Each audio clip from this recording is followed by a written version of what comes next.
¿Qué tal? ¿Cómo están? Nuevamente le doy la bienvenida a estas charlas de café, estas habituales charlas de café, que se ha hecho ya costumbre.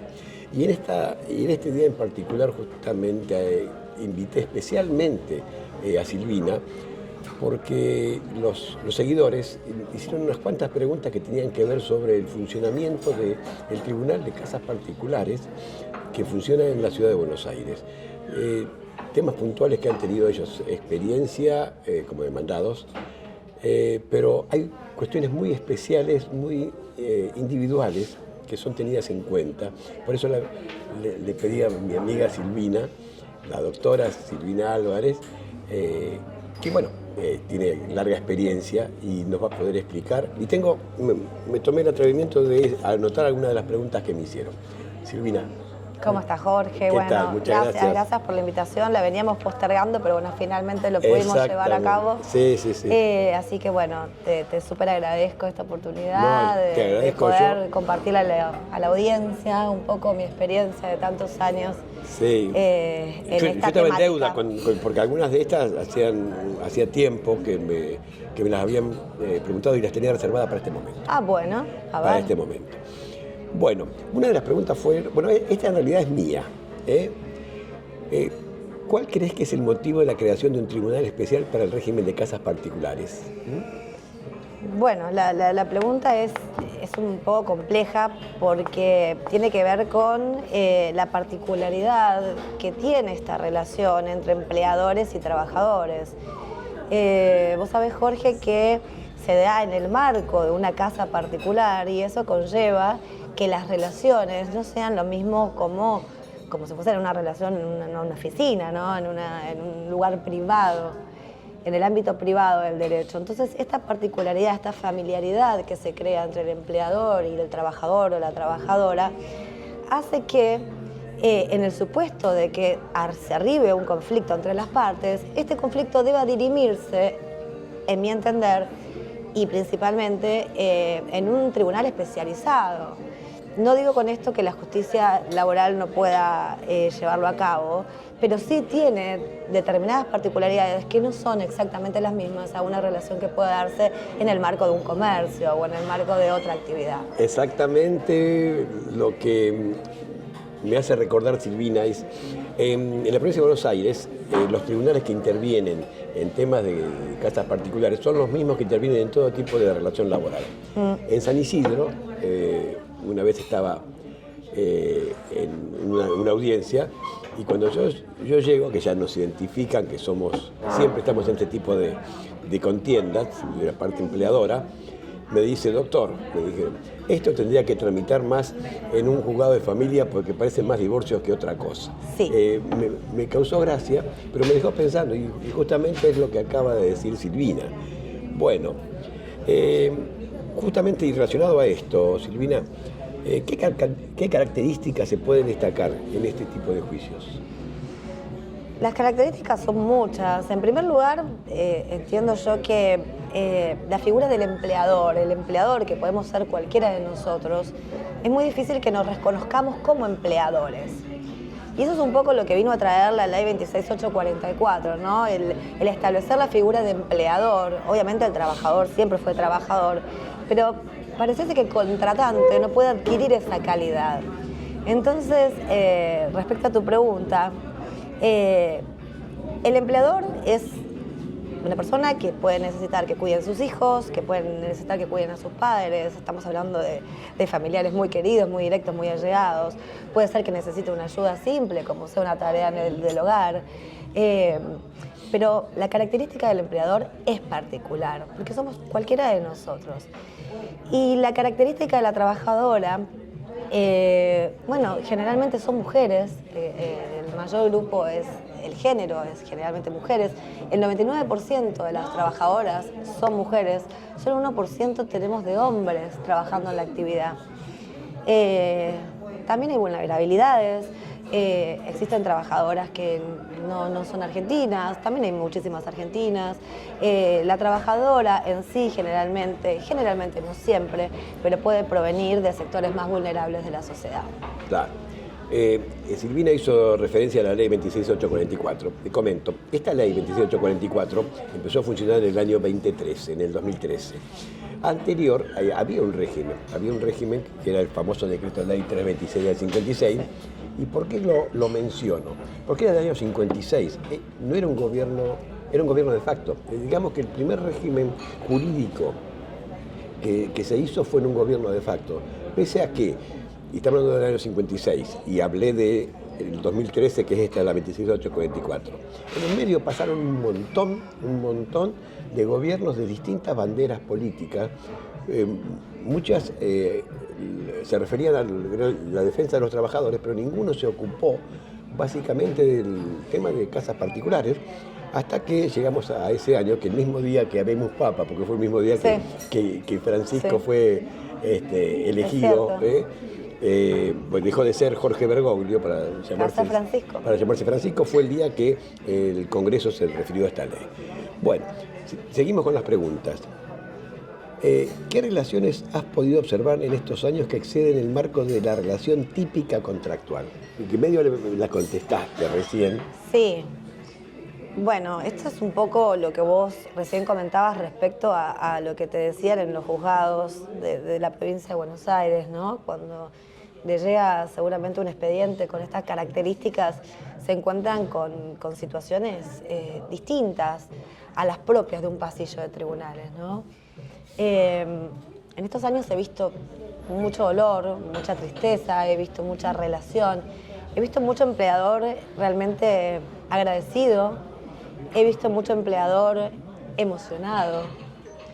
Hace poco culminó, se me viene a la cabeza, ¿no? una situación en la que venía difícil, pero las partes arribaron a un acuerdo que pone fin al pleito, obviamente, y el empleador nota que la trabajadora estaba embarazada. Y había sido muy ríspida la negociación. Sin perjuicio de eso, cuando cerramos el acta, el empleador con lágrimas en los ojos le dice a la trabajadora: te felicito porque lograste quedar embarazada después de tanto tiempo. Esas son las relaciones que en este tribunal o en los juzgados de provincia laborales y de todo el país se manejan. Son relaciones muy familiares, son relaciones que han compartido una vida, son relaciones de trabajadores que saben de la vida de su empleador, hasta compartir secretos. Sí, entonces, duda, son pero tan particulares que hace que las experiencias han sido variadas. Te conté una, te podría contar muchísimas. Sí, no me cabe duda. Pero sí, cuando uno toma una audiencia de este tipo, cuando interviene en una audiencia de este tipo como tribunal, se puede encontrar con infinidad de relaciones. Y generalmente en todas hay un elemento en común, bueno, en casi todas, que es el sentimental. Hay emociones detrás de cada expediente. Sí, sin duda, sí. De hecho, tanto hablábamos de estas charlas, no queremos hacer las técnicas, ¿no? Pero tengo que referirme tanto el famoso decreto ley 326 del 56 como la nueva ley que empezó a funcionar en el 2013, la 26844, contemplan en respecto de los deberes, tanto de una parte como de otra, cosas muy puntuales, donde la gravedad de una sanción, de una falta, no es la misma, por ejemplo, cuando ocurre en una oficina o una fábrica que se ocurre en una casa de familia. Por lo tanto, son especialmente tenidas en cuenta. En el momento el legislador se refirió a cada una de ellas, como es el secreto familiar. Exacto. Es decir, violar el secreto familiar es una causa grave. ¿Qué cambios sustanciales de un régimen a otro te parece? Yo creo que, por un lado, lo que vino a hacer la ley 26844 es a reconocer los derechos de los trabajadores, ¿no? Y también delimitar un poco los derechos y obligaciones del empleador, ¿no? De los dos lados. Lo que sí es cierto es que, si bien no cabe dudas de este reconocimiento de derecho, que obviamente fue plasmado en los tribunales, también es cierto que increíblemente no se ha logrado, a mi entender, que con la 26844 los trabajadores, las trabajadoras de casas particulares sean registrados. O sea, aún en el momento en el que estamos, sabiendo que la registración de un trabajador de casa particular es realmente económica y además es muy fácil de llevar a cabo, lo cierto es que hay un 78% de trabajadores de casas particulares que no se encuentran regularizados. Entonces, por un lado, sí, reconocimiento de derechos, relaciones más claras, esto de empezar a reconocerse el empleador como empleador, tener licencias por maternidad, por enfermedades, no existía, Jorge, era muy complicado, indemnizaciones. Bueno, todo eso yo creo que vino a mejorar, vino a reconocer, fue absolutamente positivo. Pero no impactó tal vez tanto en la registración. Sí, y vos decís que hay un porcentaje altísimo de gente... Altísimo de trabajadores sin registrar. Corre riesgos altísimos porque el famoso indubio pro operario, que si en caso de duda a favor del trabajador, con solo probar que prestó una relación, que la prueba hasta con simples testigos, ya la relación laboral se tiene por acreditada. Así que asumir el riesgo cuando los aportes a las contribuciones son un valor fijo, porque ni siquiera siguen el mismo régimen de una relación que no es de casas particulares, sino que una de comercio, por ejemplo. A ver, el costo no es tan alto de una relación de casas particulares, estoy hablando del costo previsional, ¿no? Es decir, el costo para el empleador. Sí, es un costo muy bajo. ¿Y te puedo agregar algo, Jorge, dale. A esto que estás diciendo? Yo creo que el empleador todavía, ¿no? En esto de no considerarse empleador, no toma dimensión de que el trabajo en casa particular, en las casas particulares, es un trabajo riesgoso.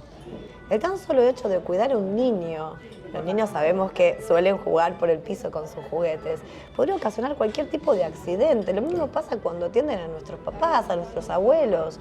El esfuerzo físico que puede generar la ayuda a una persona adulta también puede conllevar a una enfermedad profesional. Entonces, el hecho de tener registrado al trabajador, registrada a la trabajadora y poder contar con una RT, yo creo que a más de uno puede evitarle un gran dolor de cabeza. Seguro. Entonces, deberíamos seguir hablando de la importancia de la registración de trabajo de casas particulares. Realmente no tiene sentido, no se explica. Es un riesgo muy alto que asume, pero no lo hacen por otra cosa, porque no se dan cuenta, básicamente. Yo creo que sí. Y a lo que decías vos, yo agrego algo más, que es el famoso in itinere, es decir, de la casa al trabajo. En el transporte público y todo eso, cualquier accidente que hubiere es considerado un accidente de trabajo. Sí, en motos a la casa, eso es muy común que los trabajadores de casas particulares se movilicen en medios como motos. Sí, es realmente... Seguro. Sí, importante. Deberíamos explicar algo, que es el tema del Tribunal de Casas Particulares, que funciona solamente en la ciudad de Buenos Aires. Sí, en el ámbito del Poder Ejecutivo Nacional. Exactamente, y a eso voy. No depende del Poder Judicial, sino del Poder Ejecutivo. Sí. ¿Qué pros y contras tenemos con eso? Bueno, a ver, yo creo que también esto es, el Tribunal de Casas Particulares históricamente dependió del entonces Ministerio de Trabajo, Empleo y Seguridad Social, hoy Secretaría de Trabajo, Empleo y Seguridad Social. Yo creo que históricamente dependió de ese ámbito, pero defiendo la existencia de este tribunal porque creo que es el que más se ha desarrollado en la temática. Obviamente que hay pros y contras. Al estar en el ámbito de la administración pública, el que ejerce la función de presidente del Tribunal de Casas Particulares no tiene facultades jurisdiccionales. ¿Qué son facultades jurisdiccionales? A ver, si pensemos, el empleador no contesta la demanda, queda rebelde, se declara su rebeldía. Rebeldía es cuando la persona... ¿Explico un poco jurídicamente? No, claro. Estamos acá para los que nos siguen, que son muchos amigos que llegan a nosotros por decisión, por convicción, pero no son expertos en el tema del derecho. Bueno, vamos a explicar un poco. La rebeldía sucede cuando, habiéndose corrido traslado de una demanda, de un reclamo de un trabajador, la otra parte notificado no contesta. Entonces, ante esta situación, nosotros sabemos que la ley de procedimientos permite, por ejemplo, pedirle a un juez la traba de un embargo preventivo. Esa facultad jurisdiccional donde un juez ordena una medida cautelar, el Tribunal de Casas Particulares no lo tiene. Claro, es decir, no puede trabar embargo. No puede trabar embargo. Como tampoco podría ejecutar un crédito porque no tiene facultades jurisdiccionales. Pero todo esto es, a ver, se puede zanjar, obviamente. ¿Qué hace el trabajador? Se presenta ante la justicia, presenta un incidente y si tiene que trabar un embargo, lo embarga. Lo mismo sucede con, luego de haber recibido la sentencia, pensemos que fue favorable para el trabajador, si el empleador no lo abona, obviamente lo puede ejecutar en la Justicia Nacional del Trabajo. La justicia ordinaria, entonces, correcto. No quiere decir que no se pueda zanjar. Pero de todas formas, ese entiendo yo que podría llegar a ser la contra de que el tribunal justamente esté en el ámbito de la administración pública. Que esto se puede resolver si entra. En este momento en la Ciudad de Buenos Aires se está trabajando mucho en crear juzgados laborales, y uno muy especial, como en el Foro Civil hay juzgados especiales, el de familia, por ejemplo. Acá también podría haber un juzgado especial que sería para la casa particular. Sí, seguro, seguro. Lo importante es esto, ¿no? Es que el personal, el juez, sea idóneo en la temática, porque creo que va a ser más beneficioso para ambas partes, Sí, sí. Bueno, la tan mentada ley, la ley de bases, que en este momento se está discutiendo en distintos ámbitos. Sí. ¿Cómo repercute en las relaciones laborales de casas particulares? Bueno, a ver, en lo práctico se deroga el artículo 50 de la ley 26844, ¿Qué dice el artículo 50? Que establecía una penalidad, en realidad, la duplicación de la indemnización por antigüedad en el caso de trabajo no registrado o registrado deficientemente. Esta situación traía aparejada que el trabajador tenía una indemnización un poco más beneficiosa, bastante más beneficiosa. El doble. Porque era el doble de la indemnización solamente por antigüedad. Correcto. En fin, es una cuestión política que obviamente nosotros no vamos a dirimir ni vamos a opinar. Correcto. Pero un poco esto, ¿no? El porcentaje es tan alto de falta de registración que el temor es que ante la derogación del artículo 50, que justamente penalizaba de alguna manera al empleador que no registró, el empleador crea que realmente no tiene que registrar, porque si no registra no pasa nada. Bueno, esto lo hablamos recién, está totalmente emparentado con lo que decíamos. Estamos hablando de que si se derogó el artículo 50 de la 26844, es posible que el empleador no tenga que pagar una doble indemnización, pero volvemos a esta instancia que repetimos una y otra vez. Mientras la relación laboral esté vigente, pueden pasar un montón de situaciones, entre ellas la posibilidad que lamentablemente sucede, ¿no?, de un accidente, de una enfermedad profesional, que sí nos lleva a seguir recomendando que aunque el artículo 50 esté derogado, registren al trabajador. Seguro. Además de la posibilidad que va a tener el trabajador de acceder a un beneficio jubilatorio, acceder a obra social, son todos reclamos que seguramente después pueden ir por otra vía, ¿no? Porque la no registración no significa que no haya otra vía luego para pedirla. O sea, la no existencia, digo, de una indemnización agravada por no registración no quiere decir que los abogados no encuentren otra vía para reclamar los derechos de los trabajadores. Así que... Sí, de hecho, y le comento a nuestro público, dentro del ámbito jurídico hay discusiones básicamente en este punto. ¿Por qué? Por una cuestión técnica. Si el artículo 50, de la duplicación en caso de falta de registración o registración deficiente, es una indemnización o es una penalidad. Porque al considerar que es una penalidad, ya hay pronunciamientos en distintos lugares del país, donde siendo una penalidad sigue el principio del derecho penal, donde si hay una ley posterior al hecho que es beneficiosa, es decir, para el que tendría que pagar la pena, que en este caso sería el empleador, se aplica. Otros dicen no, es una indemnización y nació y es un derecho adquirido en el momento del distracto. El distracto es el momento que se produjo la desvinculación. En el momento que se produjo la desvinculación no regía esta ley de base, así que esa es la ley que debe aplicarse. Así que aún hoy en día hay grandes discusiones en un criterio y en otro, y bueno, y como dijo Silvina, con creatividad van a encontrar distintas formas. Así que el pretender seguir con una registración en negro, porque para aprovecharse de esto, pero Silvina dijo muy bien, son muchas las situaciones. El accidente de trabajo no es un tema menor para dejar de lado. Silvina, ¿cuánto tiempo hace que estás en el tribunal? Eras muy chiquita, sí. En la Secretaría de Trabajo, sí, lo que antes era el Ministerio de Trabajo, más de 20 años, y en el Tribunal 13, cerrando 13. La etapa. Bueno, hemos tenido el privilegio de tener a una persona muy experimentada que nos estas preguntas, muchas de ellas, yo estaba en deuda porque habían llegado a través de ustedes y ya saben, por mail, por WhatsApp, se contacta con nosotros por las redes y pueden intervenir en estas y en otras reuniones, en estas charlas de amigos que llamamos charlas de café. Silvina, muchas gracias por acompañarme. Gracias a vos, y seguramente nos vamos a volver a encontrar. Por supuesto que sí. Muchas gracias, saludos a todos, gracias por la escucha. Muchas gracias.